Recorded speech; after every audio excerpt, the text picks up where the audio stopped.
Viewers, welcome to Aparajita's kitchen. আজ এসেছি দই কাতলার রেসিপি নিয়ে। তো আসুন দেখি। দই কাতলার রেসিপিটা আমরা প্রায় অনুষ্ঠান বাড়িতে খেয়ে থাকি, কিন্তু ওটাতে খুবই তেল থাকে। ওটা তেল ছাড়া ভাল লাগে না, তো তেল দিলে ওটা বেশি টেস্ট হয়। কিন্তু আজ আমি বাড়িতে আপনাদের দেখাবো কিভাবে অল্প তেলেও দই কাতলা করা যায়, কারণ বেশি তেল আমাদের হেলথের জন্য খাওয়া ভালো না। তো ওই জন্য আজকে আপনাদের দেখাবো কিভাবে অল্প তেলেও দই কাতলা বানানো যায় আর কত টেস্টি হয়। তো দই কাতলা বানানোর জন্য আমি এখানে নিয়েছি 4 পিস কাতলা মাছ, আর নিয়েছি হলো পেঁয়াজ, 2টা পেঁয়াজ নিয়েছি মিডিয়াম সাইজের, আদা নিয়েছি অল্প, আর 3 কোয়া রসুন, আর 4টা কাঁচা লঙ্কা নিয়েছি। আর নিয়েছি হলো দই নিয়েছি প্রায় 2 টিস্পুন মতন। আর এখানে নিয়েছি হলুদ গুঁড়ো 1 teaspoon, Kashmiri red chilli powder, নুন আর জিরার গুঁড়া 1/2 টিস্পুন। তো এবার আমরা মাছটাকে প্রথমে তেলে ভাজবো। তো কড়াইতে আমি সরষের তেল গরম করে 4 পিস মাছ ভাজতে বসিয়েছি। মাছগুলো ভাজা হয়ে গেলে তারপর দই কাতলাটা করব। তো মাছগুলো সব আমি নামিয়ে নিয়েছি, এখন আমরা দই কাতলাটা করব।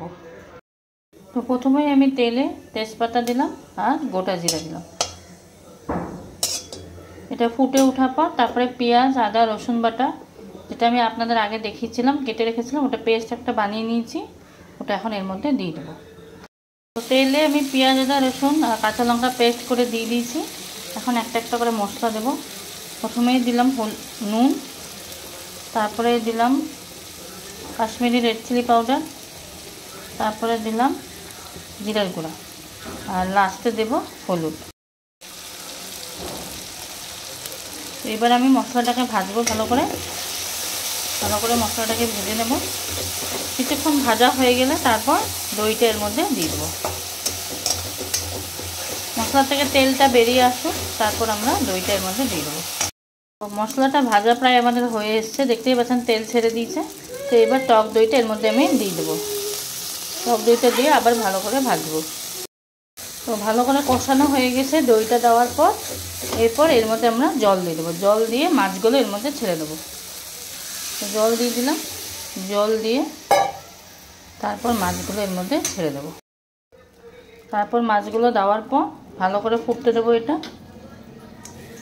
ভালো করে ফুটে নামানোর সময় ধনেপাতা দিয়ে দেবো। আর এই ঝোলটা বেশি ঝোল রাখা হয় না, একটু ড্রাই হয় এটা দই কাতলাটা।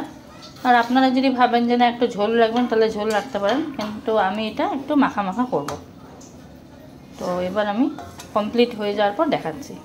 তো আমাদের ঝোলটা প্রায় হয়ে এসছে। তো এর মধ্যে 2টা লঙ্কা চিড়ে দিলাম আমি। লঙ্কাটা চিড়ে দিলে আরও টেস্ট হবে। এখন এখানে এর মধ্যে একটু সামান্য ধনেপাতা এখন দিয়ে দিলাম। ধনেপাতা দিয়ে তারপর ঝোলটাকে ধনেপাতা দেওয়ার পর নামিয়ে নেব। দই কাতলাটা আমাদের হয়ে গেছে, এখন নামিয়ে ফেললাম দই কাতলাটার মধ্যে।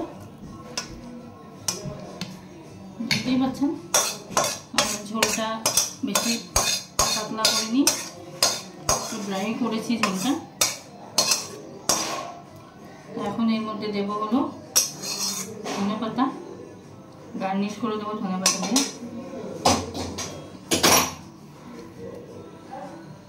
এর উপরে একটু ধনেপাতা ছিটিয়ে দিলাম। ধনেপাতা দিলে আরও খেতে টেস্ট হয়ে যায় এটা।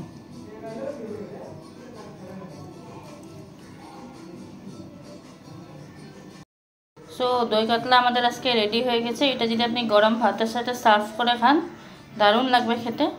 তো আপনারাও এইভাবে বাড়িতে ট্রাই করুন আমার এই রেসিপিটা। আশা করছি আপনাদের ভালো লাগবে। তো যারা যারা আমার এই রেসিপিটা দেখেছো অবশ্যই লাইক করে দিও যদি পছন্দ হয়েছে। আর যারা এখনও সাবস্ক্রাইব করোনি, ভাবছো করবে, তো প্লিজ সাবস্ক্রাইব করে দিও। আর অবশ্যই কমেন্ট করো কেমন লাগলো আমার এই রেসিপিটা। তো আবার আসবো আমি একটা নতুন রেসিপি নিয়ে। Thank you.